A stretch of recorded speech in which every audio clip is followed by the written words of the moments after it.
You ask Tiger to solve. This deals with linear equations with one unknown. The final result is r equals 12. Let's solve it step by step. Group all constants on the right side of the equation. Add 2 to both sides.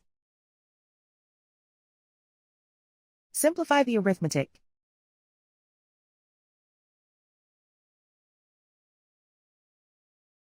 Isolate the r. Multiply both sides by 3. Group like terms. Multiply the coefficients. Simplify the fraction. Simplify the arithmetic. And so the final result is r equals 12.